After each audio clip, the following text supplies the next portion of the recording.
Tout tourne rond sur cette terre, et tout s'associe, s'interconnecte, s'autorégule en une danse infinie. Tout, sauf notre culture, linéaire, cloisonnée, analytique et compétitive. Mais cette culture soutient-elle la vie, la paix, la justice, l'amour ? Et si la réponse est non, alors changeons-la. Bienvenue dans le podcast Tout tourne rond sur cette terre, le podcast qui invite à nous inspirer du vivant pour changer de culture.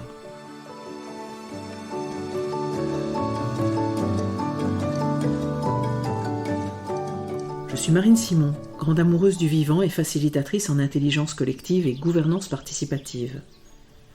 Je suis aussi l'auteur de l'ouvrage collectif Tout tourne rond sur cette terre, nous sommes les seuls à l'ignorer. Mon postulat y est que l'ensemble des crises que nous vivons actuellement est dû à notre représentation du monde, aux croyances qui sous-tendent notre culture et aux actions qui en découlent.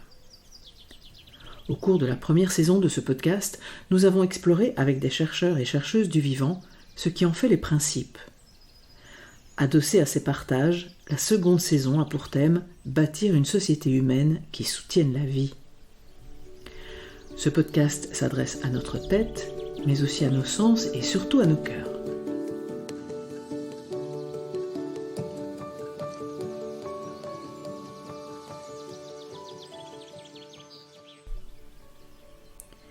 Éric Julien est géographe, consultant et auteur. Dans le livre « L'intelligence collective » sous-titré « Co-créons en conscience le monde de demain », paru aux éditions Yves Michel en 2014, il partage les enseignements qu'il a tirés des relations qu'il tisse depuis de nombreuses années avec les Indiens Kogis de Colombie, une société humaine porteuse de 4000 ans d'histoire. Le monde Kogi est une école, dit Éric, fragile lumière de ce que peut vouloir dire vivre en intelligence avec le vivant. Transmettre et faire vivre des chemins de paix et d'harmonie autour des 5 champs essentiels que sont la relation à la terre, la santé, la justice, l'éducation et la gouvernance. Il y partage aussi le témoignage de Miguel Dingwala, Mamou, c'est-à-dire chaman chez les Kogis. Tout est écrit dans la nature, dit-il, et notamment la façon dont il convient de maintenir l'équilibre entre la vie et la mort pour éviter le chaos. C'est dans la nature que les lois et les règles qui régissent notre société prennent leurs racines. Oh, je pense donc je suis, issu de la pensée cartésienne, dit Éric Julien, les Kogis ont privilégié le « tu es donc je suis ». Pensée intersubjective, qui se construit par la rencontre de l'autre, le dialogue et l'écoute entière, qui suppose l'acceptation sans réserve de ce qui est. C'est l'énergie issue de la rencontre d'entités opposées, mais complémentaires. Le haut et le bas, le jour et la nuit, le chaud et le froid, le masculin et le féminin, l'indien et le non-indien, qui créent les conditions nécessaires à l'expression multiple de la vie.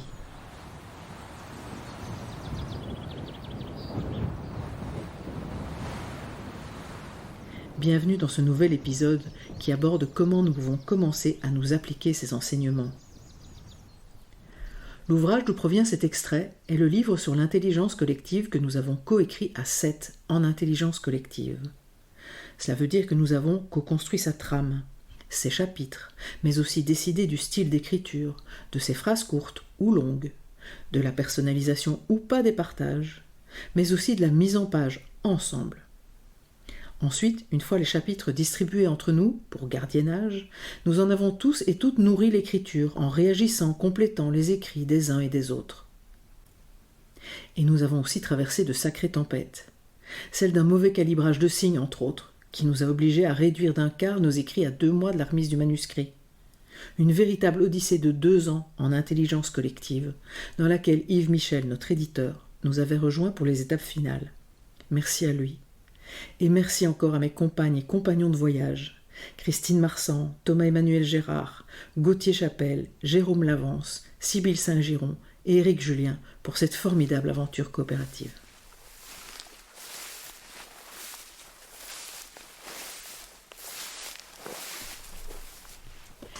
Pour ce nouvel épisode, je suis à nouveau rejointe par Caroline Irigoyen, la fée musicale de ces épisodes.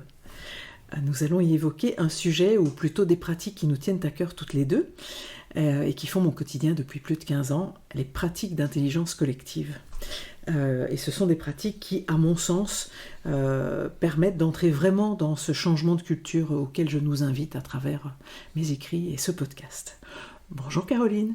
Et bonjour Marine.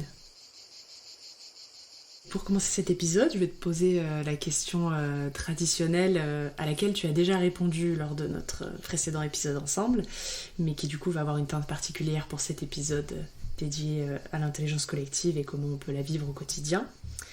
D'où as-tu envie de parler ? De quel endroit de toi, de quel vécu et de quel moment dans ta vie ?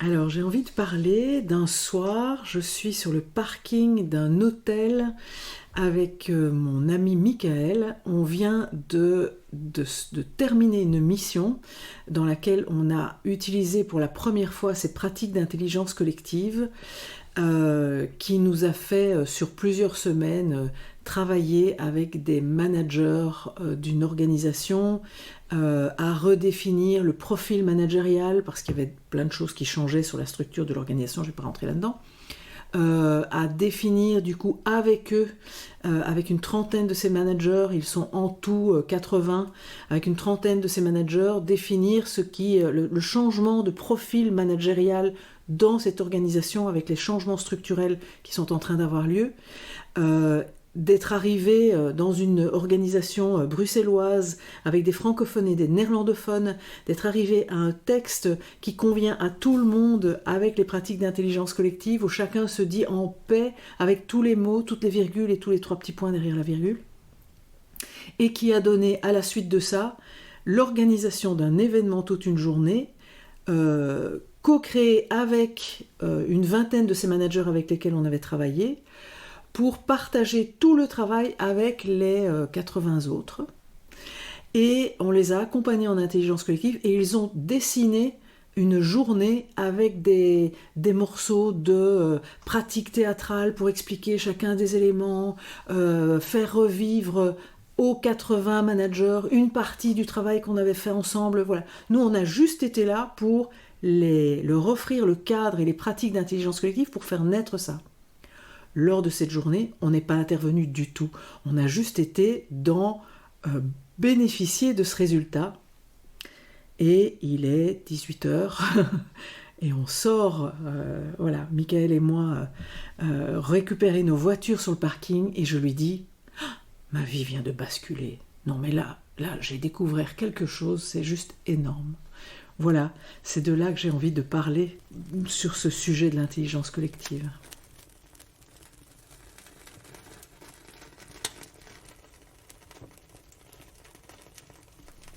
Merci pour ce partage-là. Et forcément, ça va m'amener à être très curieuse sur ton chemin personnel, ton chemin de vie. Et je voudrais savoir comment t'en es arrivée justement à l'intelligence collective, aux pratiques d'intelligence collective. Est-ce que tu peux nous raconter un petit peu qu'est-ce qui a abouti à ta vie d'aujourd'hui et à l'engagement que tu as dans les pratiques d'intelligence collective ? Tout à fait. Donc voilà, comme je pense à peu près tout dans ma vie, hein, ça vient de très loin. Voilà, petite, j'en ai déjà témoigné aussi, les humains c'est compliqué. Voilà, je suis plus à l'aise avec les animaux et les plantes. Et les humains, ça va tant qu'on est 2, 3, 4. Voilà, 4 c'est maximum. Au-delà de 4, je ne sais plus quand je dois parler, quand je ne dois pas parler, si ce que je dis est ce qu'il faut que je dise, comment je pose ma parole alors que d'autres ont l'air de mieux savoir que moi, ou d'être plus à l'aise à prendre la parole. Enfin, c'est extrêmement compliqué pour moi. Et donc, du coup, je me développe plutôt de façon individuelle. Voilà, je mène ma vie beaucoup en solitaire. Je choisis au début des métiers où je peux être plutôt dans de l'individualisme et parce que effectivement le collectif me fait très peur, me donne l'impression que je vais m'y diluer, m'y perdre, ne plus savoir où je suis ou que je vais devoir m'y battre. Voilà. Et du coup aussi vers 30-35 ans je deviens art thérapeute et dans mes pratiques d'art thérapie, donc j'ai évidemment une consultation individuelle avec des personnes qui viennent en consultation chez moi, mais j'organise aussi des groupes d'art thérapie entre autres pour travailler sur les émotions. Et assez naturellement, dans ces travaux de groupe en art-thérapie, eh bien, j'installe le tour de parole, le cercle, la parole qui circule en cercle. Voilà, les unes et ou les uns après les autres, et non pas une fois la personne à gauche, une fois la personne à droite, et voilà. Et il y a quelque chose que je découvre d'une très grande douceur, en fait, et qui crée un espèce de métabolisme, du coup. Quand la parole circule comme ça, en cercle, de façon ritualisée, chaque chose que chacun dit vient nourrir l'ensemble et emmène l'ensemble du collectif ailleurs. Je trouve ça absolument délicieux, mais j'ai l'impression que ce n'est praticable que dans la sphère perso, intime, développement personnel, travail thérapeutique, de guérison, voilà. Voilà. Et donc j'ai cette pratique d'un côté, et de l'autre, je suis aussi coach en entreprise et formatrice en entreprise.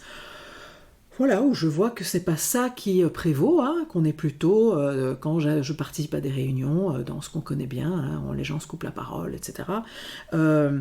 Et donc je me vis dans une espèce de schizophrénie, quoi, ou bien je suis vraiment dans quelque chose de très doux, mais je suis dans ma sphère art thérapeutique, ou bien je suis dans l'entreprise, et c'est quand même un peu compliqué. J'essaye d'amener petit à petit, comme ça j'amène ce genre de pratique dans les entreprises, avec des succès plus ou moins variables. Et du coup, je regarde parfois ces équipes-là et je me dis, mais c'est un peu pathétique quand même. C'est ce que j'appelle la petite histoire de la prise de décision entre humains, où je remarque, je vis souvent le même schéma, hein, qui est, il y a 10 personnes qui sont réunies dans une salle autour d'une grande table rectangulaire en général. Il y a un programme à l'ordre du jour, il y a peut-être un premier tour de parole qui est plutôt respecté, et puis il y a un sujet qui devient un peu brûlant. Et sur ce sujet brûlant, il y a 2-3 personnes qui s'en emparent parce qu'elles sont plus expertes ou plus énervées ou plus concernées. Et finalement, les 7 autres commencent en fait à disparaître de l'échange. On n'entend plus que ces 3-là qui font évoluer le sujet jusqu'au moment où le maître de cérémonie dit, il faut décider, il y a une décision qui sort à peu près de ces 3-là, vous êtes d'accord ? Et les autres disent plus ou moins oui, ou plus ou moins non. Et entre-temps, se sont beaucoup ennuyés, se sont demandé ce qu'ils faisaient là, avaient probablement des choses extrêmement intéressantes à dire, mais ont fini peut-être par regarder leur SMS ou leur mail sur leur téléphone, voilà. Et je trouve ça pathétique, en fait. Chaque fois, je me dis, mais est-ce que c'est vraiment possible de fonctionner comme ça, alors que finalement, il y avait là 10 intelligences, 10 expériences différentes, 10 sensibilités qui auraient pu évidemment emmener le groupe vers une décision d'une meilleure qualité, avec plus d'implication de chacun, parce que ce que je vois aussi, c'est que dans la suite, quand une décision est prise comme ça, les 7 personnes qui ont fait oui de la tête et non du cœur à la décision, en fait, elles l'appliquent pas, elles l'appliquent à moitié, et que tout le temps que les 3 autres mettent à essayer de leur faire des reproches, 2, de les récupérer, 3, d'essayer quand même de les faire rentrer au chausse-pied dans la décision, est un temps jamais comptabilisé, en fait. On a pris une décision rapidement, avec 3 experts, et on ne compte pas du tout la déperdition, le gaspillage d'énergie et de temps que va occasionner le fait que cette décision ne va pas ou va être mal appliquée.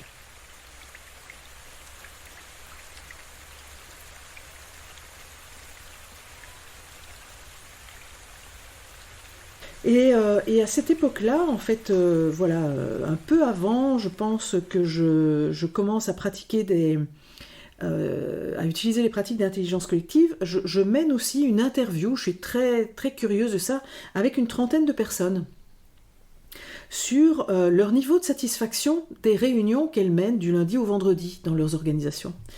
Et donc je leur demande si elles sont satisfaites, et pas une sur les 30 ne me dit qu'elle est satisfaite. Alors j'hallucine. Voilà, j'hallucine, et en même temps, ça correspond à ce que je peux voir dans les organisations que j'accompagne. Hein. Et du coup, je leur dis aussi, mais si vous n'êtes pas satisfait, vous menez quand même, c'est un certain nombre d'heures sur la semaine. Si vous n'êtes pas satisfait, qu'est-ce que vous avez déjà fait pour changer ça ? Qu'est-ce que vous avez mis en place ? Qu'est-ce que vous avez proposé, soit tout seul, soit collectivement ? quand et comment est-ce que vous êtes penché là-dessus et vous vous êtes demandé comment améliorer les choses ? Ah ben on n'a rien fait. Comment ça, rien ? Et tout le monde me fait la même réponse. Rien. Mais pourquoi vous n'avez rien fait ? C'est une question de relation, de se parler en fait. Ah ben non, parce que c'est pas possible, parce que le manager, la manager qui mène la réunion ne voudrait pas, parce qu'on n'a pas le temps de remettre ça en question, parce que c'est comme ça qu'on fonctionne, voilà.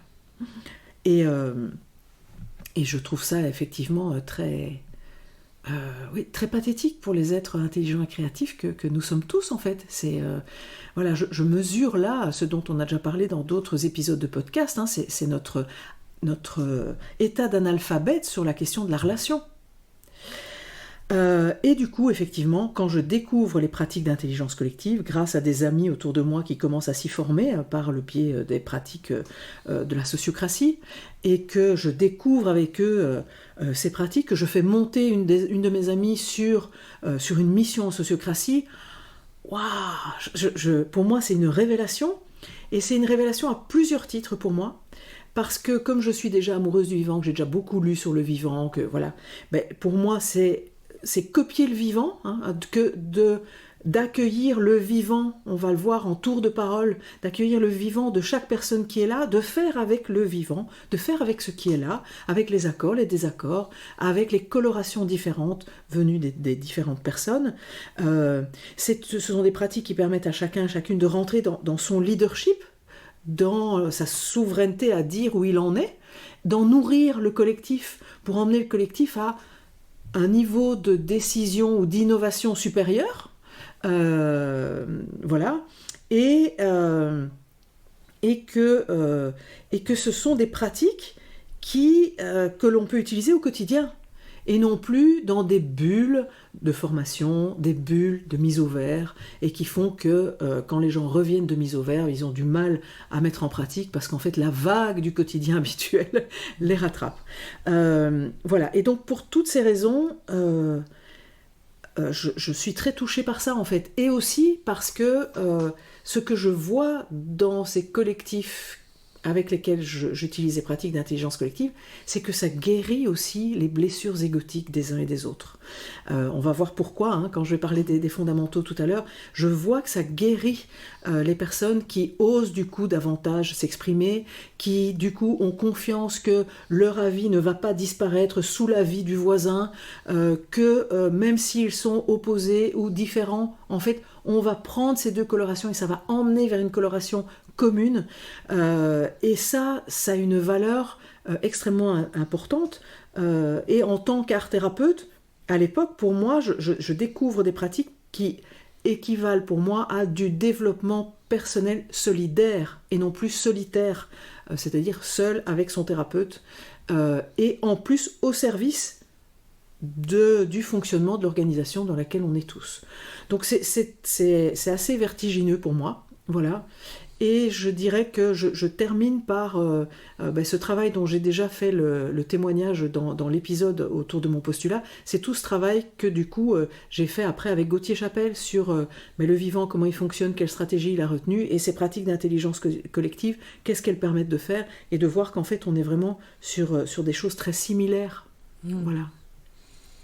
Merci pour ce partage qui montre une vraie transition entre quelque chose de l'ordre du privé au départ, de tout ce que tu évoques, ton rapport assez intime au départ à ces questions-là, au questionnement sur les postures, enfin ta posture personnelle, qui se questionnait, qui se cherchait, et ensuite d'en arriver de cette sphère privée à une sphère publique. Et cette idée que beaucoup de choses qui se passent dans la sphère privée ou qui se questionnent sont aussi politiques et doivent être amenées dans la sphère publique.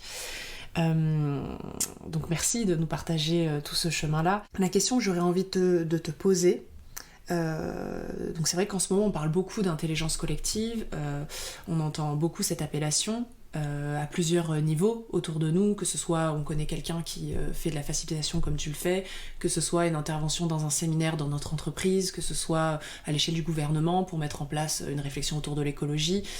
On voit qu'autour de nous ça gravite pas mal, cette question de l'intelligence collective. Et en discutant avec des personnes autour de moi, et même j'imagine autour de toi, la question de la sémantique de mais c'est quoi en fait l'intelligence collective?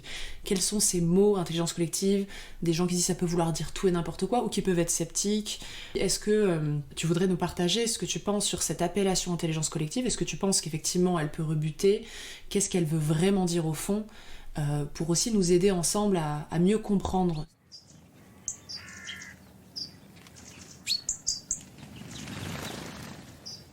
Alors sur ce sujet, je dirais deux choses. La première, c'est que je pense évidemment que c'est un raccourci facile à utiliser de dire on fait de l'intelligence collective.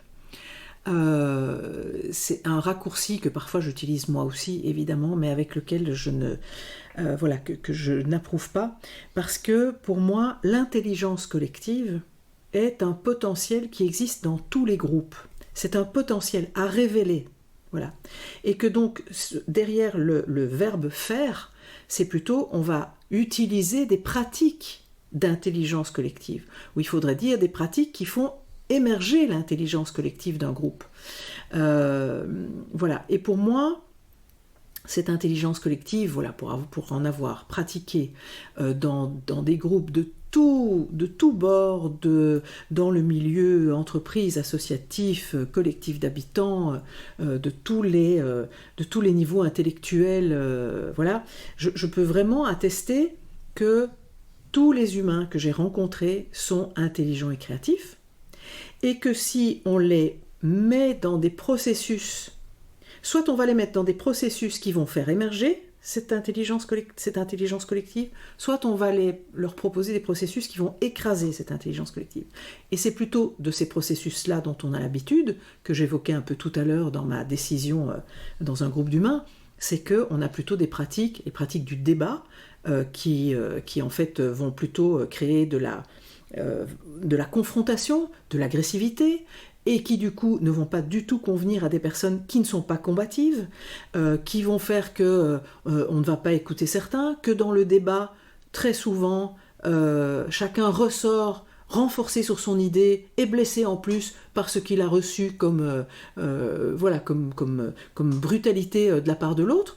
Voilà, donc ça ne fait pas émerger l'intelligence collective. Pour moi, ça fait bien plus souvent émerger de la dichotomie, de la dualité, mais aussi ces pratiques qui sont des pratiques largement habituelles, mais auxquelles on ne réfléchit plus, qui est de se couper la parole, de ne pas écouter certains, d'avoir des attitudes de souffler, de mépriser ce que quelqu'un dit, d'oublier de donner la parole à quelqu'un parce qu'on ne l'estime pas, de laisser parler essentiellement les experts, alors qu'en fait, c'est souvent les autres sur un sujet qui vont faire décaler les experts vont avoir tendance à partir sur des autoroutes de réflexion, et un innocent sur un sujet dans un groupe est souvent extrêmement intéressant pour faire un pas de côté.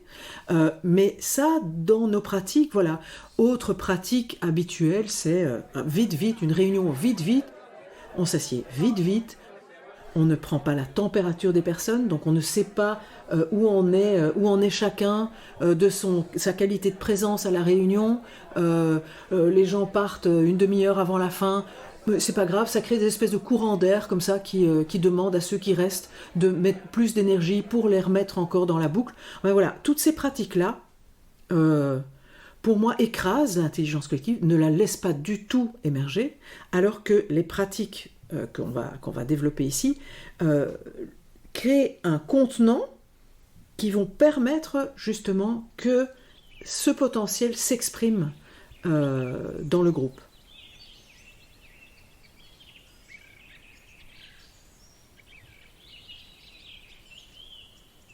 Donc ça c'est pour intelligence collective, pratique d'intelligence collective. Je pense qu'il vaut mieux dire pratique d'intelligence collective, voilà, parce que l'intelligence collective, voilà, c'est inhérent, c'est un potentiel. La deuxième chose que je voulais dire en préparant ce podcast aussi, tu me disais mais d'où ça vient, pourquoi maintenant, voilà, et on avait un peu réfléchi à ça, et je trouvais cette question extrêmement intéressante. D'où ça vient, pourquoi maintenant? Je pense en fait, j'ai l'impression que ça vient, c'est venu avec la vague de sortie, parce qu'on est vraiment quand même en train de sortir de ça, sortir de cette vision du monde mécaniste, de cette vision du monde où on sépare les choses, de cette vision du monde où on croit que l'ensemble du vivant ce sont des objets, on a parlé de ça dans l'épisode précédent, et où on se rend compte que ça nous vaut des crises en fait. Et où, pour moi, ça vient dans cette vague où il y a maintenant, je ne sais pas, un certain nombre d'années, où il y a ces recherches autour de l'écologie, des interrelations entre les éléments du système, mais aussi tout ce travail de James Lovelock et Lynn Margulis sur le fait que la Terre est un système vivant fait d'interrelations complexes, venant de complexus, c'est-à-dire tissés ensemble. Voilà, je pense que ça vient dans cette vague-là qui nous montre, qui sonne le glas de notre culture, de la ségrégation, de la séparation, du cloisonnement, de la mécanisation des liens entre les éléments, entre les êtres vivants. Voilà, je dirais ça en tout cas sur d'où ça vient, et que ça s'est construit petit à petit. En fait, il n'y a pas un moment, un monsieur ou une madame machin qui a dit voilà ce que c'est les pratiques d'intelligence collective. Maintenant, tu m'interrogeais sur la sémantique, et donc très intéressant, je suis allée voir, parce qu'on parlait effectivement de cette notion d'intelligence, mais qu'est-ce que l'intelligence, hein, et donc intelligence collective, voilà, ça peut effectivement créer pour des personnes qui s'estiment moyennement intelligents une espèce de truc élitiste auquel ils n'ont pas droit, ou le contraire, hein, d'ailleurs. Et je suis allée voir les deux définitions, parce que intelligence, dans le Larousse, a deux définitions qui, je trouve, ne sont pas très compatibles. La première, dit que l'intelligence parle des fonctions mentales ayant pour objet la connaissance conceptuelle et rationnelle. Alors ça, c'est intéressant parce que, du coup, c'est l'intelligence davantage liée au savoir. À la connaissance, au savoir. Et la deuxième définition dit aptitude d'un être humain à s'adapter à une situation, à choisir des moyens d'action en fonction des circonstances. C'est très différent pour moi. Et alors, évidemment que le truc qui m'a bien choqué, c'est que l'intelligence est définie comme l'aptitude d'un être humain. Ça veut dire que est-ce que les autres êtres vivants peuvent éventuellement être doués d'intelligence ? Je trouve ça tellement... Moi, j'adore aller voir les définitions des dictionnaires parce que ça nous raconte vraiment où on en est au niveau de la culture. Voilà. Et donc, pour moi, dans les pratiques d'intelligence collective, il s'agit bien plus de la deuxième définition, c'est-à-dire la capacité à s'adapter, la capacité à co-créer, la capacité à trouver des moyens en fonction des circonstances. Et du coup, c'est ça, cette intelligence collective que l'on va chercher, que l'on mobilise, et pour lesquelles les intelligences des personnes qui sont là, c'est-à-dire leur savoir, leurs émotions, leurs sensations, leurs expériences passées, leur intelligence particulière, artistique, plus énergétique, d'analyse d'une situation, tout ça peut être mélangé, et du coup... garantit à un groupe une meilleure aptitude à s'adapter à une situation, plutôt que dans ce groupe qu'il n'y en ait qu'un seul qui sorte la solution de son seul cerveau. Voilà pour ce qui en est, pour moi, de qu'est-ce que c'est cette intelligence collective, d'où elle est, de quoi parle-t-on. Je dirais, on pourrait presque remplacer intelligence par capacité d'adaptation collective. Voilà, je dirais ça. Et qui nécessite l'ensemble des intelligences parce qu'il n'y a jamais une seule personne qui détient la solution. Ce qui permet aussi de vraiment nommer, comme tu le disais tout à l'heure, le contexte. C'est vrai que cette question qu'on a abordée tout à l'heure hors micro avant l'épisode, c'est la question du contexte. Qu'est-ce qui fait que maintenant ça émerge ? Qu'est-ce que ça raconte de là où on en est, de notre capacité d'adaptation ? Pourquoi tous ces changements de paradigme aussi que tu nous as partagés dans l'épisode précédent à revisiter ? C'est vraiment cette question d'adaptation qui est en question. Comment aller vers le mieux maintenant qu'on est dans cette période de crise et que on a besoin de se réinventer face à tout ce qu'on voit venir. Et du coup, je voulais te poser la question sur justement cette intelligence collective. C'était super intéressant ce que tu nous as partagé sur ton retour sur la sémantique. sur le fait que on parle bien d'une pratique de faire émerger des talents et de créativité, de faire émerger quelque chose par la rencontre de personnes entre elles, et ce qui se passe aussi dans le vivant par la rencontre de cellules, d'organes, etc., à plein de niveaux différents. C'est vrai que quand on parle d'intelligence collective, si on reste vraiment sur cette notion d'imaginaire collectif, qu'est-ce qu'on peut s'imaginer dans nos têtes quand on parle d'intelligence collective ? On parle beaucoup de réunions de travail. Toi, qu'est-ce que t'en penses ? Est-ce que si on associe l'intelligence collective à l'idée de faire un brainstorming, allez, on sort nos post-it, on écrit, on donne nos idées, qu'est-ce que tu penses de ça, de cette définition-là ?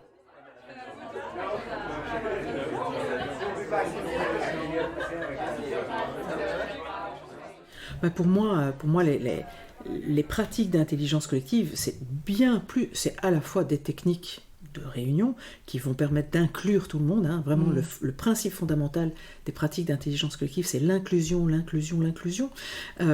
toutes les personnes, mais de toutes les histoires de toutes les personnes, de toutes les émotions de toutes les personnes, de tous les besoins de toutes les personnes, hein. On est vraiment là-dedans, mais c'est bien plus que ça. Pour moi, c'est une façon de vivre, c'est une façon de se penser soi, de penser sa relation aux autres et de penser sa relation au système, c'est-à-dire à cet organisme auquel je participe quand je suis dans une organisation et qui me dépasse et qui nous dépasse, au service duquel le collectif est. Voilà, donc c'est bien plus important que ça. Et donc du coup pour moi, ces pratiques d'intelligence collective, elles permettent vraiment à un collectif, comme je le dis, de changer de culture et de changer de monde. Aujourd'hui, on est vraiment dans une situation à multifacteurs difficile où on pourrait bien rêver de changer le monde. Mais changer le monde, c'est tellement énorme et vaste. Par où je commence, quoi, hein. Qui je suis sur 8 milliards d'individus pour espérer, moi, arriver à changer le monde.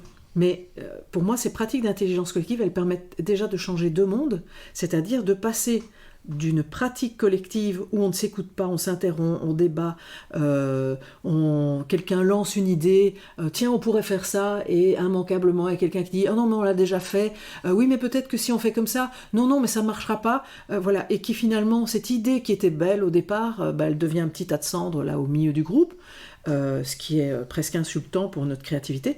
Et donc changer de monde, c'est entrer dans des pratiques qui font naître autre chose en fait, qui font naître de l'écoute, qui font naître de la considération, qui font naître de l'émergence et du mélange de la créativité, comme tu l'as dit, et le fait que moi je vais partager un avis sur quelque chose, tu vas partager un avis différent, la troisième personne va partager un avis à l'inverse du mien, et la quatrième personne encore tout autre chose, et que c'est dans le frottement entre toutes ces choses qu'il y a bien sûr quelque chose qui va émerger, qui sera d'un niveau créatif et inclusif beaucoup plus important. Et ça fait changer de monde. C'est ce que je disais tout à l'heure, hein, pour moi ce sont des pratiques de développement personnel solidaire, et moi je vois les personnes et les groupes entrer dans une qualité de relation entre eux, même en dehors des réunions, qui n'ont plus rien à voir, en fait, parce qu'on sait qu'il y a là des espaces de sécurité identifiés, où quand on va être en réunion avec ces pratiques, eh bien, on va être en sécurité, on va pouvoir aborder les choses. Et du coup, ça détend les relations à l'extérieur. Voilà, il n'y a pas besoin de se balader dans les couloirs avec une charge émotionnelle terrible vis-à-vis de son collègue, à qui on n'a pas osé encore dire un truc, ça fait juste des semaines, je l'ai dit à tous les autres collègues, mais pas à lui. Voilà, et ça pollue, pour moi, c'est un poison dans les organisations. Ça, ce sont des poisons.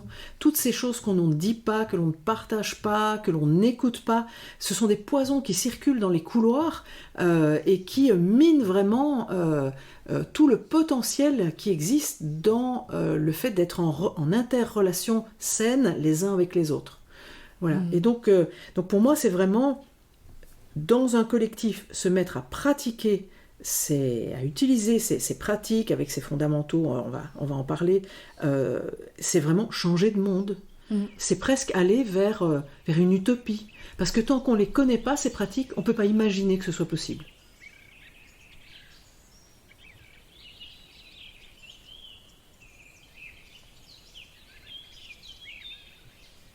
Et c'est d'ailleurs ce que moi j'ai ressenti. Quand j'ai éprouvé ces pratiques-là d'intelligence collective, il y a ce changement de monde, il se passe d'abord à l'intérieur de soi. Et effectivement, dans le fait de se dire, mon corps, mon esprit, mes émotions ont vécu tout ensemble tout ça, et ça a marché, et ça se passe bien. Et effectivement, je pense que dans notre culture actuelle, on peut avoir facilement peur de ne pas être entendu, d'être coupé, de se dire est-ce que je vais avoir ma place à tel endroit, est-ce que je vais avoir la liberté de dire ce que je ressens, est-ce que je vais me sentir inclus, même physiquement, arriver à une soirée, se dire que tout le monde ne nous tourne pas le dos. Cette inclusion dont tu parles, qui s'éprouve physiquement, oralement, à plein d'endroits, on vit tous, effectivement, comme tu le dis, beaucoup de moments où on se questionne et on se dit là, il y a quelque chose d'inconfortable. Et le fait de vivre cette expérience de manière confortable, réussie, moi, m'a permis de changer de monde et de me dire, bien sûr, ça fonctionne bien, il y a un cadre précis, il y a la parole qui est donnée à un instant précis, donc elle sera là, quoi qu'il en soit, donc il y a un climat de confiance qui s'instaure dans le processus, parce que de toute façon, le cadre fait que ça ne peut que se passer comme ça. Il y a un cadre d'écoute obligatoire qui est présent, libre à chacun aussi d'être responsable dans ce cadre, et ça fait partie aussi de la pratique, tu pourras aussi en témoigner. C'est vrai que de mon côté, ça a été un changement de monde, du fait de l'éprouver, de me dire bien sûr, c'est ok, on le vit et c'est possible, et c'est pas théorique dans notre tête à se dire j'aimerais que, peut-être que, possiblement. C'est pas dans un ailleurs, ça devient présent, ressenti, et je pense que c'est là que le changement de monde peut vraiment se déployer dans un premier temps à l'échelle individuelle et en étant dans un groupe. Et ça me fait penser aussi à ce que tu disais sur la notion de diversité et d'émergence, quand il y a ce frottement. Je pensais à deux choses. La première chose, c'est comment on vit le désaccord. Moi, ce que ça m'a appris aussi de vivre ça à la moindre échelle de ce que j'ai pu vivre de mon côté, c'est comment, quand il y a diversité et différence, un désaccord se vit, ou une différence se vit, et qu'est-ce qu'on fait de ça après?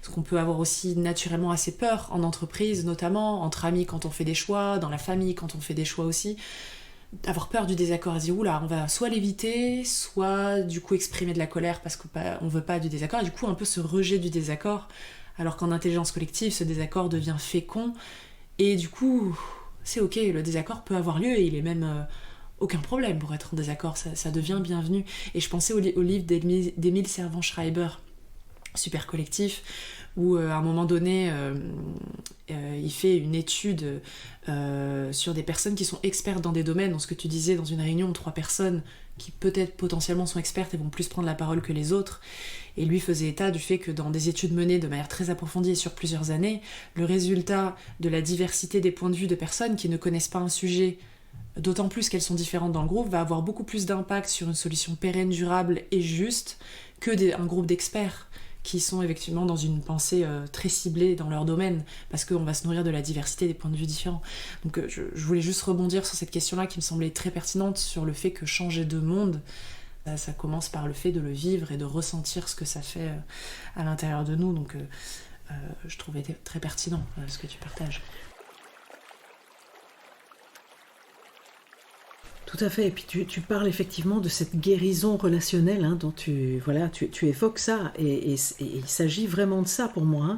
Je pense qu'on n'est pas globalement suffisamment conscients que nous sommes tous des blessés de la relation, nous sommes tous des blessés au niveau de nos égos, de notre représentation narcissique, et que ces blessures, elles nous ont été infligées dans notre espèce. Moi je dis toujours, c'est pas les arbres et les petits oiseaux qui nous ont blessés, c'est eux qui prennent là. Mais nos blessures, on est en fait une espèce d'agglomérat de 8 milliards d'humains blessés qui, parce que souvent ils n'entament pas de démarche de guérison, projettent leurs blessures sur le monde et reblessent en fait. Et effectivement, dans les pratiques que l'on a habituellement, de débat, de se couper, de ne pas se respecter, hop, on répète encore ces blessures, et que les pratiques d'intelligence collective, elles vont permettre de se faire des expériences relationnelles réussies et des expériences relationnelles guérissantes. Et pour moi, ça, c'est changer de monde, parce que simplement, voilà, du matin au soir, entre collègues, avec les commerçants, entre soi à la maison, c'est pas notre culture. C'est la culture des peuples racines, on en a déjà parlé, de prendre soin des conflits, de ce qui gratte, des émotions des uns et des autres. Mais c'est pas la nôtre. Nous, on peut vraiment vivre du matin au soir et du lundi au dimanche dans une espèce de violence ordinaire entre nous qui ne nous alerte même plus. Qui devient la norme. Absolument, qui devient la norme. Et justement, par rapport à cette dynamique autour du soin, est-ce que tu voudrais nous partager le postulat que tu fais dans ton livre sur le fait que le vivant tourne autour de cette question du soin ? Oui, absolument. Donc effectivement, dans mon livre et dans mes recherches, ce que j'ai partagé déjà dans l'avant-dernier épisode, c'est que mon postulat, c'est que ce que j'ai observé, c'est que le vivant, donc toutes les espèces vivantes dans la biosphère, dans cet espace, le seul espace existant où la vie telle qu'on la connaît existe, eh bien, si on le regarde faire, on peut voir qu'il a une posture qui est de prendre soin pour obtenir des résultats qui eux-mêmes prennent soin. Et ça, c'est effectivement le changement de culture dans lequel il serait intéressant qu'on aille. Et je le répète pour les auditrices et auditeurs qui n'auraient pas écouté l'épisode, 2 épisodes avant, c'est que notre culture, elle est à l'inverse de ça. Elle est dans obtenir des résultats coûte que coûte et reléguer, prendre soin à tenter de réparer les dégâts. Voilà. C'est vrai aussi en réunion. Absolument, vite prendre une décision. Voilà. Et comme je le disais tout à l'heure, la prise de soin pour rattraper ceux qui n'appliquent pas la réunion, voilà. Et donc pour moi, dans les pratiques d'intelligence collective, la partie prendre soin, elle est incarnée à travers ce que j'appelle les fondamentaux de la facilitation, qui sont des principes, voilà, que l'on pose et surtout que l'on pratique dans des groupes. Alors ça concerne des groupes plutôt en dessous de 15 personnes, parce qu'après ce sont des outils qui vont poser ces fondamentaux, qui vont poser une membrane de sécurité autour des groupes, mais on est quand même souvent dans des groupes en dessous de 15 personnes au quotidien dans nos organisations. Et ces fondamentaux sont les suivants. Le premier, c'est le fait d'être assis en cercle sans table.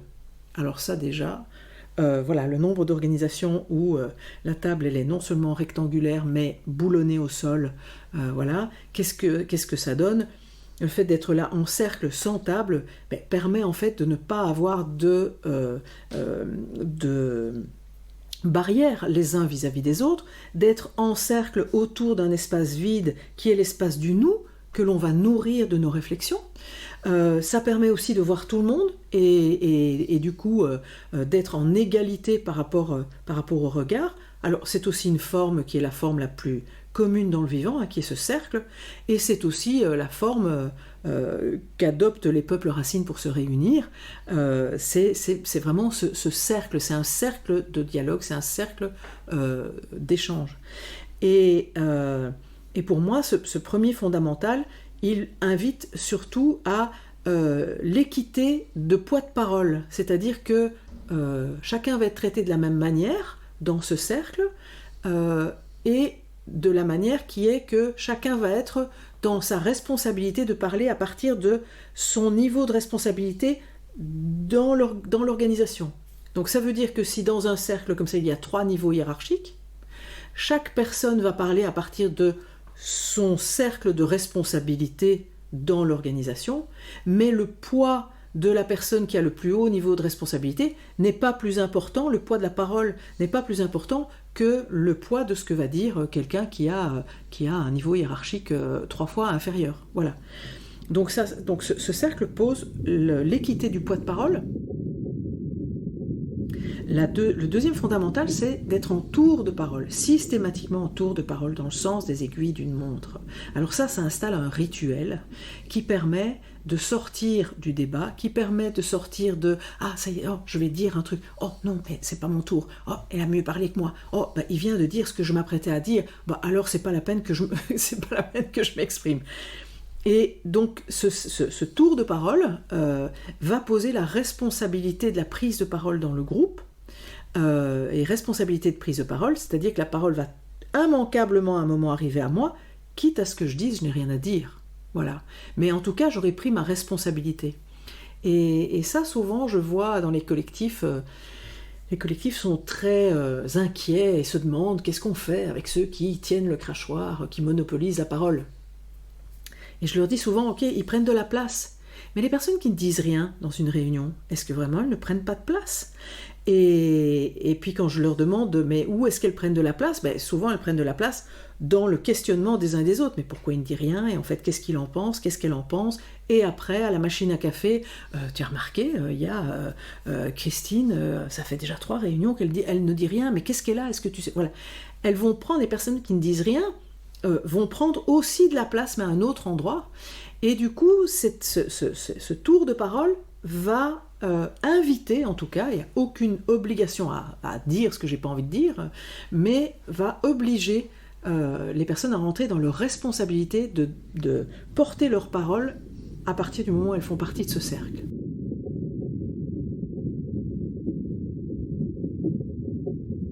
Et du coup, pour moi, le corollaire derrière, c'est le pouvoir du silence. C'est assez magique. Moi, je ne connais pas de processus aussi maturant pour les humains que nous sommes que ce pouvoir du silence, qui veut dire que si je suis la 5e personne à avoir parlé dans le tour de parole, et que ce que vient de dire la première m'a exaspéré au plus haut point, et que dans une pratique sans intelligence collective, je l'aurais déjà coupé avant qu'il termine sa phrase, je vais devoir attendre que la 2e parle, que la 3e parle, que la 4e parle, et puis je vais m'exprimer. Et ça, c'est assez magique, parce que d'abord, ça va me permettre de décoller mon émotionnel de mon contenu, et donc d'être probablement plus recevable, à dire les choses avec un peu moins d'agressivité. Mais aussi, si j'écoute ce que dit la 2e, la 3e, la 4e, peut-être que ça va me faire maturer et amener un partage beaucoup plus riche et nuancé. Et peut-être aussi que la magie de l'intelligence collective va faire que la 2e personne va dire ce que je m'apprête à dire, moi, avec beaucoup de colère, et elle avec un calme olympien. Et je vais pouvoir bouger avec ma pensée. Voilà. Et ça, pour moi, c'est vraiment un processus qui vient nous guérir là où nous sommes de grands immatures affectifs, où nous pensons que quand quelqu'un vient de dire quelque chose qui nous agace ou qui nous heurte, il faut qu'on réagisse tout de suite, comme si on allait mourir, ou comme si le monde allait disparaître sous nos pieds si on laisse cette parole se poser là. Non. L'autre peut dire ce qu'il a à dire, même si c'est l'inverse, ou si c'est quelque chose de... Et je peux poser ma parole au moment où c'est mon tour de poser ma parole. Voilà. Et donc je trouve ça extrêmement maturant et c'est délicieux. Et pour moi, il y a une grande partie de la guérison des égos qui se passe à cet endroit-là, en fait.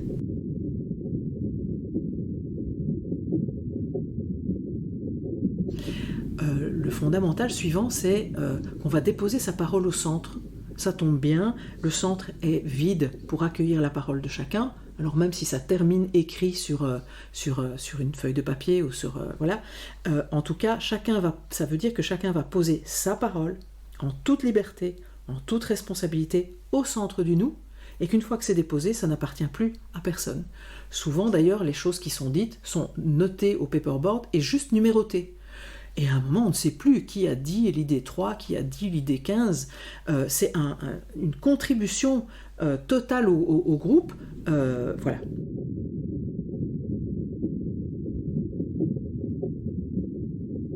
Donc ça, c'est la parole au centre. Et puis après, il y a des principes qui sont que les avis et les personnes sont dissociés.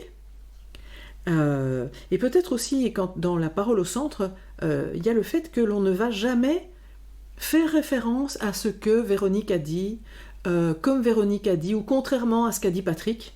Il ne va jamais être fait référence à la personne.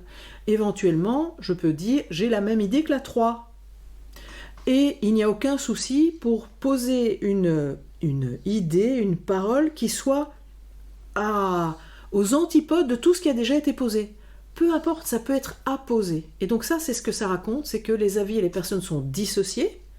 Donc il n'y a pas de jugement, il n'y a pas d'espace pour juger qui que ce soit, et les avis s'additionnent ou se multiplient, ne se combattent pas. Et ça, évidemment, ça nous fait faire un saut de paradigme énorme, d'accueillir effectivement dans ce chaudron, dans cette membrane, tous les avis et leurs contraires, et de voir comment tout ça va danser ensemble et va créer une tension créatrice. Et ça, c'est vraiment un thème dont j'ai peu parlé dans les autres podcasts, mais chez les peuples racines, cette tension, nous, on est plutôt un peuple de la dualité. C'est blanc ou c'est noir. Voilà, on est beaucoup sur le ou. On a beaucoup de mal à être dans du et, ça nous fait peur le et.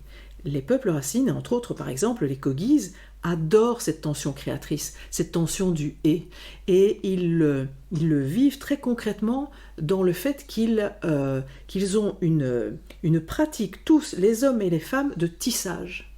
Et dans chaque nœud qu'ils créent dans le tissage, ils inscrivent cette tension en fait, et cette tension qui amène ailleurs. Qui va regarder, mais tiens, une idée blanche et une idée noire, qu'est-ce que ça va donner plutôt que de décider si c'est blanc ou si c'est noir. C'est beaucoup plus générateur et inclusif.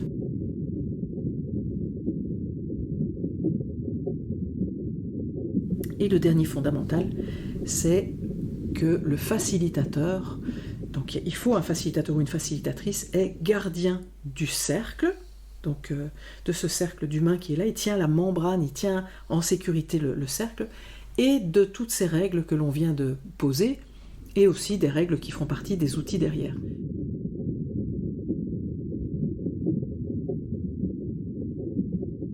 Et pour moi, ces fondamentaux, je le vois, ils posent à la fois de la sécurité dans le groupe pour chacun, de l'équité, parce que chacun est traité de la même manière, c'est-à-dire que si quelqu'un prend la parole et ce n'est pas son tour, la posture du facilitateur va consister à dire « Je te remercie pour ce que tu viens de dire, mais ce n'est pas ton tour, je reviens à toi dans quelques instants, quand ce sera ton tour, j'écoute la troisième personne avant toi. » Et tenir ça, c'est extrêmement important parce que ça va permettre de garantir l'équité.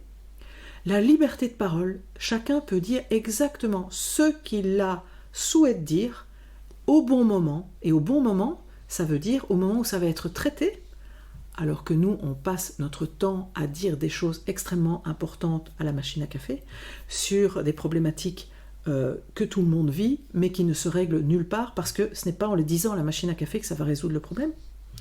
Mais les dire en réunion, ça c'est ultra risqué. Voilà.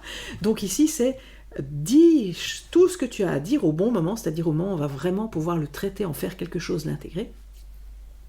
Voilà, donc la liberté et la responsabilité du coup. Et ça pose effectivement la responsabilité de chacun dans le groupe. Et on a tous, quand on fait partie d'un groupe, on a une responsabilité. Je pense qu'on sait tous que quand on fait partie d'un groupe et que dans le groupe, on est dans un CA d'assaut, on est dans un groupe d'habitants ou même dans une équipe.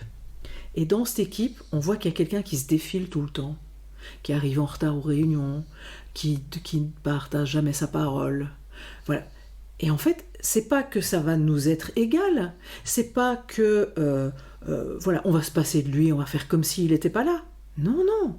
Ça, on va sentir qu'il y a quelque chose qui ne va pas. On va avoir besoin de sa parole. On va avoir besoin de savoir s'il est dedans ou dehors. On va venir le chercher là-dessus.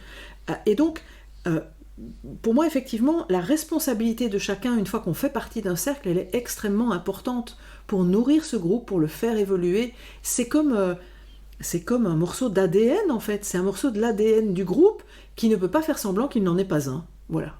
Ça, pour moi, c'est ça la responsabilité, c'est qu'on ne peut pas faire semblant. Et moi, j'ai connu plein de collectifs comme ça qui ne fonctionnaient pas en intelligence collective, qui n'ont aucune conscience de ça, en fait. Je me souviens comme ça d'une mission en Belgique qu'on a menée en région wallonne il y a quelques années, où le ministre de la région wallonne voulait mettre en laboratoire d'intelligence collective des sujets importants pour la région. Et du coup, on avait invité des acteurs divers et variés, publics, semi-publics, privés, etc. Et qu'on voyait arriver, donc il y avait des personnes qui s'étaient engagées, c'était un processus sur plusieurs mois. Et donc on avait demandé que les acteurs qui s'engagent sur toute la longueur. Parce que les sujets que l'on mettait en laboratoire, on faisait évoluer la réflexion, et donc on avait besoin évidemment que ce soit toujours les mêmes personnes qui se présentent pour faire évoluer ensemble. Et on voyait arriver d'organismes publics ou parapublics des personnes, voilà, la première personne qui a dit oui, j'en serai. Et puis à la deuxième réunion, ils n'avaient pas le temps, ils étaient sur autre chose, ils avaient envoyé un collègue. Et à la troisième fois, c'était encore un autre collègue. Et c'était assez hallucinant pour moi et pour nous de voir qu'il y a une absence de conscience dans cette responsabilité, dans cet engagement sur une certaine longueur pour faire évoluer des idées. Parce que, bien sûr, le fait que les personnes changent comme ça, mais ça coupe, ça interrompt le processus.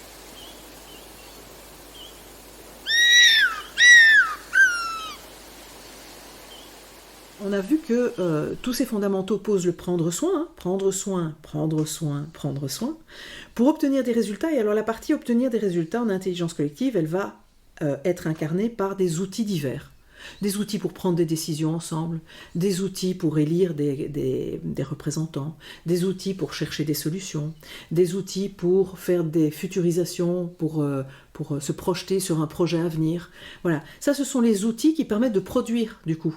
Qui sont issus pour certains de la sociocratie ou d'autres. Mais en tout cas, ça c'est la partie production. Et cette production, tous ensemble avec ces fondamentaux, va évidemment être dans du prendre soin, dans du résultat qui prend soin en même temps du collectif, à la fois de sa partie productive et de sa partie affective, c'est-à-dire les humains dans leur entièreté, et pas seulement dans leur savoir, leur intelligence de savoir, mais aussi dans leur intelligence relationnelle, dans leurs besoins relationnels, dans leur besoin de sentir qu'ils peuvent avoir confiance. Ça fait vraiment...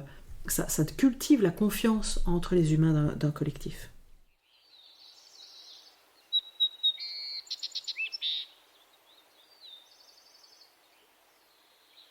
Et pour moi aussi, quelque chose que j'ai envie de partager et qui étonne souvent, donc je donne des formations aussi sur ces sujets, et les questions des participants sont les questions qui sont communes à tous les groupes, c'est mais qu'est-ce qu'on fait avec s'il y a des conflits dans le groupe, et qu'est-ce qu'on fait avec des personnes qui ne veulent pas jouer le jeu, et qu'est-ce qu'on fait s'il y a... Voilà. Et souvent je dis, et puis je l'ai vécu, pour moi ces pratiques d'intelligence collective ne sont pas des pratiques de bisounours. Ça c'est une croyance romantique sur l'intelligence collective, c'est que ces pratiques elles vont faire qu'on va tous se donner la main et sourire béatement. Non, pas du tout. Ce sont des pratiques quand elles sont bien comprises sur l'effet qu'elles ont, si la membrane est bien tenue, si les fondamentaux sont bien posés, si c'est bien facilité. En fait ce sont des pratiques extrêmement solides qui vont permettre à un collectif, à l'intérieur de ça, d'entrer dans un chaudron pour aborder des choses très désagréables, pour tenir les conflits, pour tenir, alors pas mettre sous cloche, au contraire, pour les faire émerger, mais qu'ils puissent être traités par ces processus sécurisants pour qu'ils puissent permettre que chacun soit écouté, que les différents soient tenus ensemble dans le et pas dans le ou, et que ensemble on traverse quelque chose où chacun se sent respecté, écouté et intégré, et que du coup le groupe entier passe cette épreuve. Voilà. Moi je me souviens comme ça d'avoir fait partie d'une coopérative dans laquelle on a eu des choses très très désagréables à vivre, voilà, il y a des gros soucis financiers qui nous ont amenés à devoir décider en intelligence collective de licenciement partiel ou total de certains collaborateurs. C'était très compliqué, c'était vraiment douloureux, avec parfois, en ce qui me concerne, des vraies colères, parce que je trouvais que la manière dont étaient traités et présentés les chiffres n'était absolument pas adéquate. Voilà, les chiffres estimés et réels étaient mis sur le même niveau, et ça pouvait me mettre très en colère.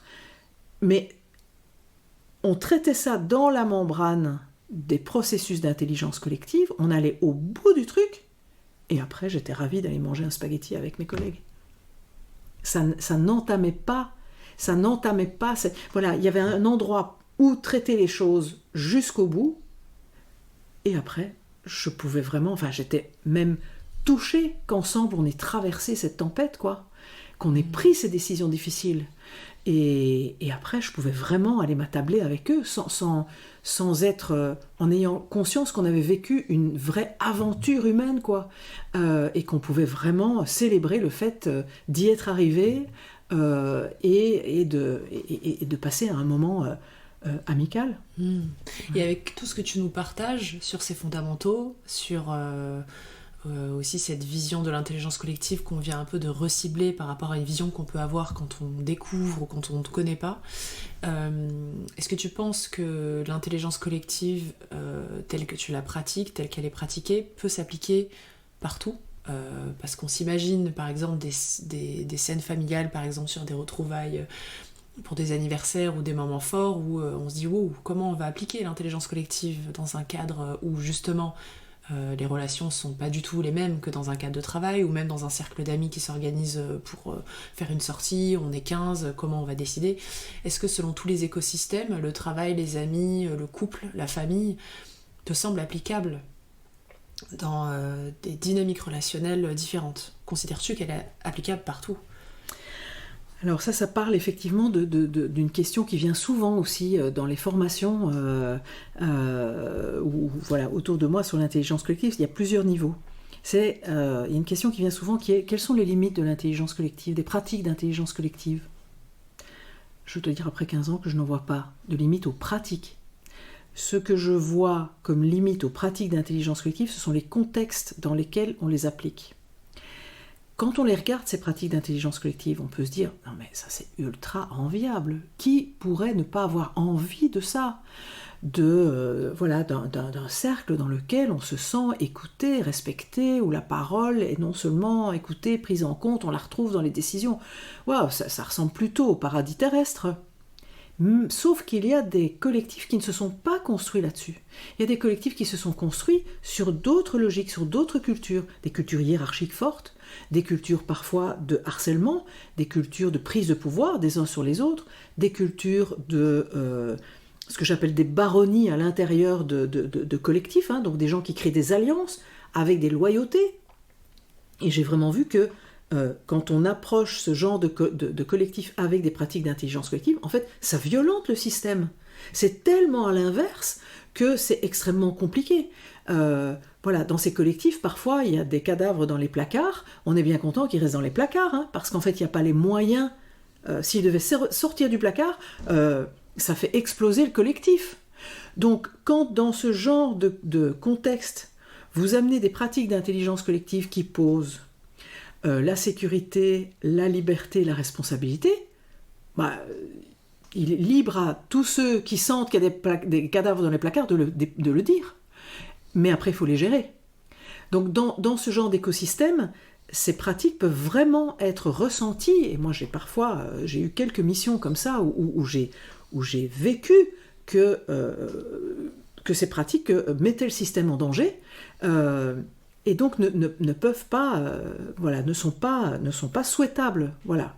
Et donc du coup pour moi c'est vraiment important quand on souhaite les mettre en place, c'est de faire un vrai check de l'écosystème. Qu'est-ce qui a trait ici? C'est quoi la culture ici? Est-ce qu'on est dans une culture effectivement d'écoute, plutôt de respect? Même si on est un peu maladroit dans les interrelations, mais est-ce qu'il y a une vraie volonté? Est-ce que chacun a sa place? Ou est-ce que, très clairement, quand on interroge, il y en a qu'on ne souhaite pas voir dans des moments collectifs? Est-ce que, par exemple, l'exemple que je donne souvent, c'est mais quand vous voulez commencer une mission dans un collectif, posez plein de questions comme un enfant de 3 ans sur le collectif, sur son histoire, sur, tiens, il a été fondé par qui? Ah, par 3 fondateurs. Ah, ok. Et ils sont toujours là? Ah non, il n'y en a plus qu'un. Ah bon? Et les 2 autres? Ah ben celui qui est là les a virés. Ouh. Voilà, ça c'est une architecture. Donc j'ai parlé des architectures invisibles dans l'épisode sur l'invisible. C'est une architecture dans le collectif qui raconte que probablement que ça, un qui vire les 2 autres, oups, on va probablement retrouver des traces de ça à d'autres endroits du collectif. Et donc, s'il y a des traces de ça à d'autres endroits du collectif, il y a probablement des non-dits, des loyautés, des alliances qui vont tenir le système ensemble et qui, si on vient là-dedans, dans ce contexte, avec des pratiques d'intelligence collective, ça va faire très mal. Voilà, très mal au système, mais finalement, en général, beaucoup plus mal au facilitateur parce qu'il va se faire éjecter. Et que les pratiques d'intelligence collective, il ne faudra plus en parler dans cet écosystème avant des décennies.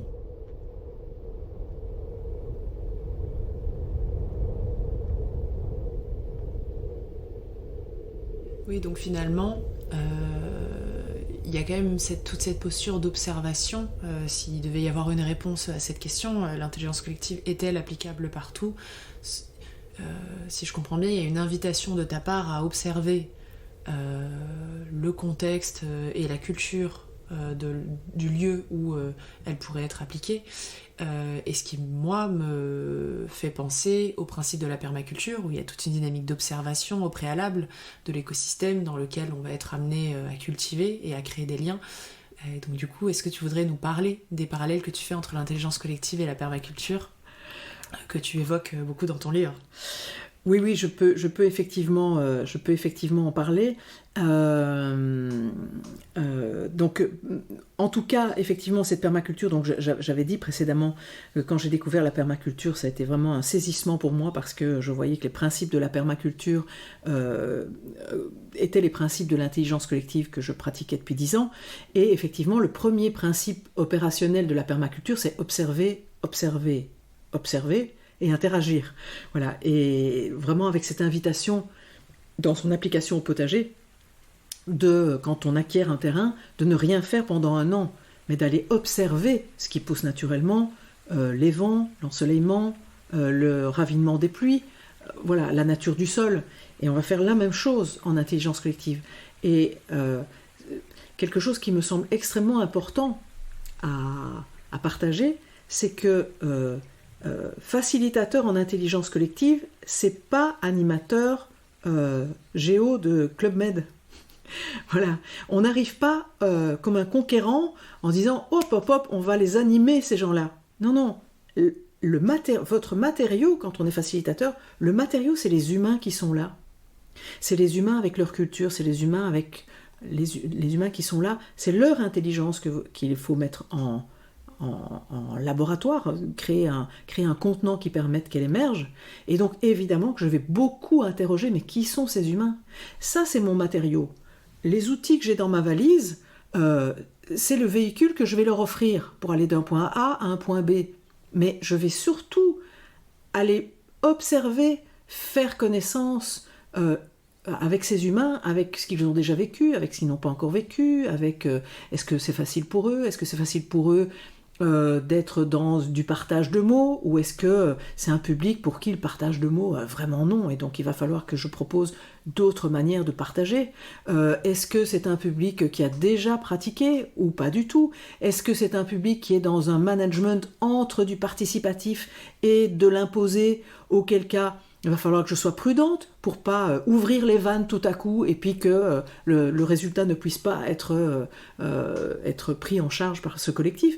Donc il y a un grand respect de ce vivant existant, préexistant, que je vais observer et dont je vais prendre soin.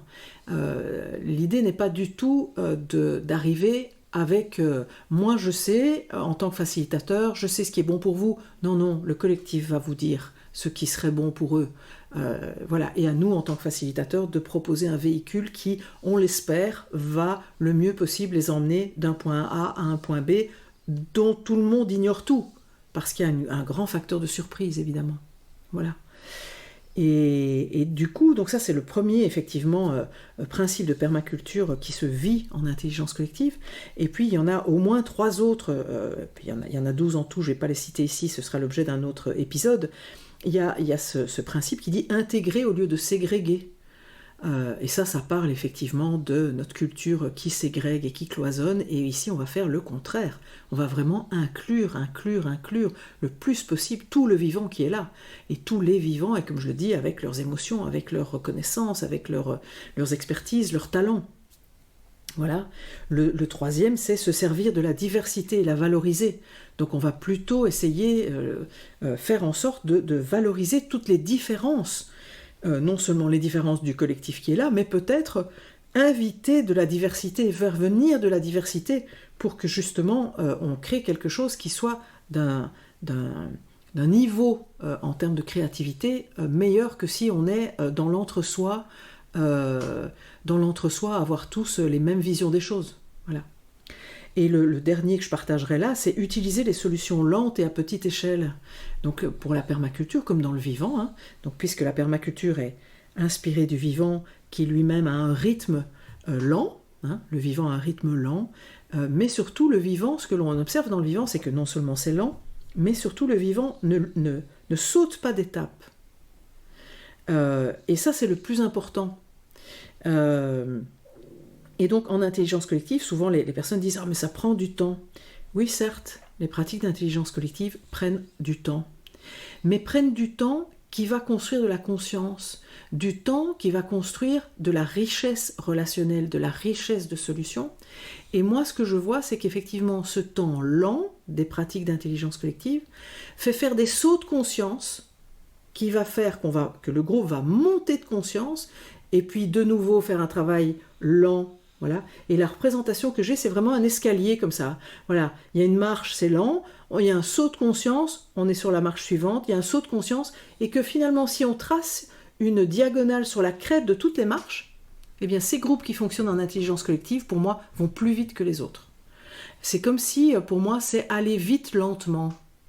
Voilà. C'est ne pas sauter d'étapes. C'est prendre soin des étapes de gestation, c'est prendre soin des étapes de réflexion, de prise de recul, d'intégration de chacun, des solutions. Voilà, c'est vraiment ce prendre soin dont on parlait. Et c'est vrai qu'on est dans une culture de vite, vite, vite, toujours plus vite, mais mal. Voilà, ici c'est plus lent, mais mieux.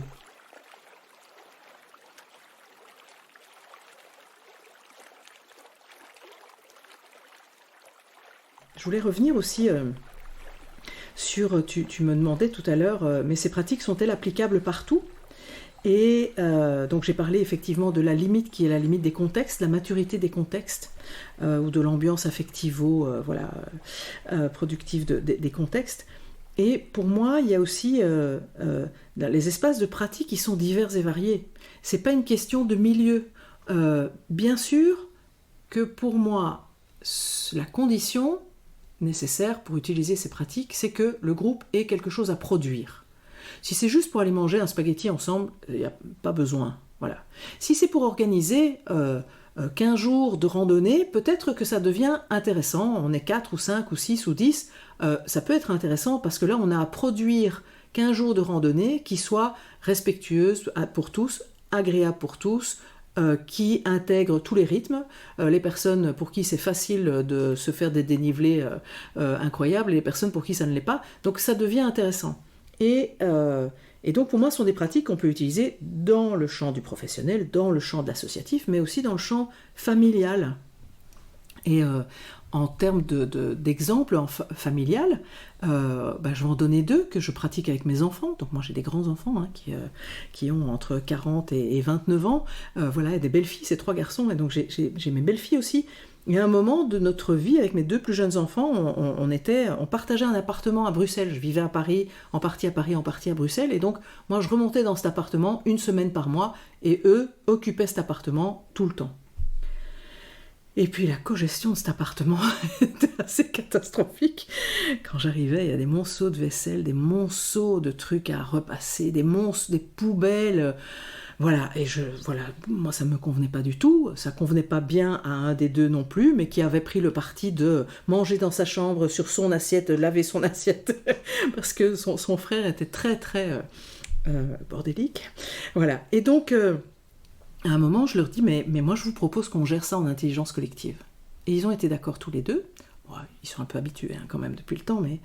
Et du coup, qu'est-ce qu'on a fait ? On a fait le plan de l'appartement et on a regardé pour chaque pièce quelles étaient les tâches à réaliser. Dans la cuisine, dans le salon, la salle à manger, dans chacune des chambres, dans la salle de bain, dans les toilettes, dans le hall d'entrée. Quelles étaient les tâches ? On a listé toutes les tâches. Et derrière, toujours en tour de parole, on a regardé quelle était la périodicité des tâches. Qu'est-ce qui devait être fait tous les jours, toutes les semaines, 1 fois par mois, 1 fois par an, on a fait ça. Et une fois que ça a été fait, on a fait un grand tableau comme ça, et on s'est d'abord distribué les choses à l'envie. Qui avait envie, parce qu'il aime repasser, nettoyer, faire la vaisselle, ranger, qui avait envie de prendre quelle tâche pour quelle pièce. Et une fois qu'on a éliminé ces tâches-là, alors on a regardé les capacités. Ah bah, dans les capacités, payer le loyer une fois par mois, par exemple, il n'y avait que moi. Donc, donc je me suis inscrite en phase de payer le loyer. Et puis eux, en fonction de leur capacité, de leur... voilà, il y en avait un qui savait mieux repasser que l'autre, donc il a dit, mais moi c'est ok, quand il y a besoin d'une chemise pour moi ou pour mon frère, je le ferai, voilà. Et puis il est resté un certain nombre de tâches qu'on s'est distribuées parce qu'il fallait les faire, type sortir les poubelles. Ça ne fait pas plaisir à personne, mais il y avait 2 moments dans la semaine, le lundi et le jeudi. Eh bien, ils ont décidé, l'un le faisait le lundi et l'autre le faisait le jeudi. Et comme ça, toutes les tâches ont été couvertes. Et ça a superbement fonctionné, voilà, et on l'a aussi fait évoluer avec le temps. Voilà, mais ça, c'est un exemple de pratique que l'on peut mener avec sa famille. Voilà, un autre exemple, quand les enfants viennent me visiter en vacances, on a instauré qu'après le premier petit déjeuner, eh bien, on fait un tour de qui a envie de faire quoi pendant ces 10 jours. Et ça nous permet de savoir ce qu'on va faire, qui va faire quoi à 2, à 4, tous ensemble, seuls. Et quand on a bouclé ça et que du coup on repère un petit peu dans la semaine comment ça va s'organiser, on fait un tour sur les finances. Qui a combien dépensé pendant ces 10 jours? Et ça règle la question de qui paye quoi, et ah oui mais il a payé, moi j'ai pas payé, voilà.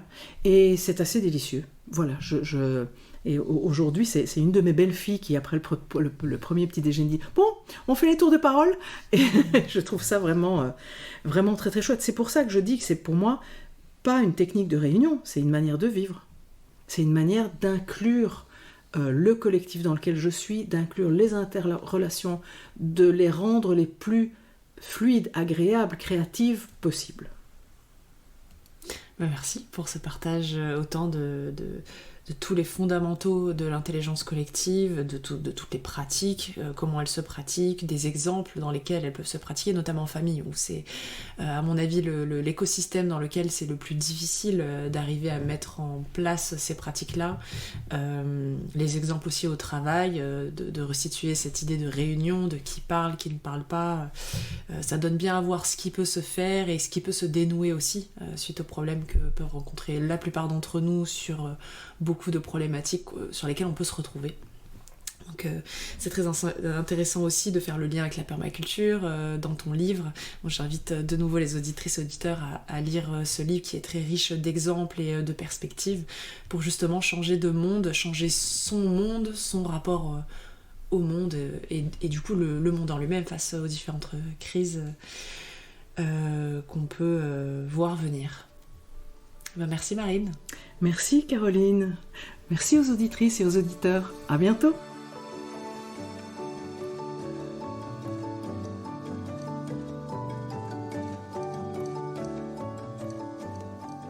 Si détricoter les fils de notre culture et commencer à tisser une trame culturelle qui soutienne la vie dans tous les domaines de nos existences vous inspire, sachez que je propose également des ateliers tout tourneront sur cette terre. Des ateliers de 3 jours en France et en Belgique. Vous en trouverez les informations dans le texte de présentation sous cet épisode. Au plaisir de tisser avec vous. Je remercie la fondation belge Keygreen pour le soutien financier dont bénéficie ce projet. La mission de la fondation, créée en hommage à sa fondatrice Arlette de Tombeur, est de contribuer à la transition écologique et de soutenir des projets encourageant de nouvelles pratiques respectueuses des hommes et de l'environnement.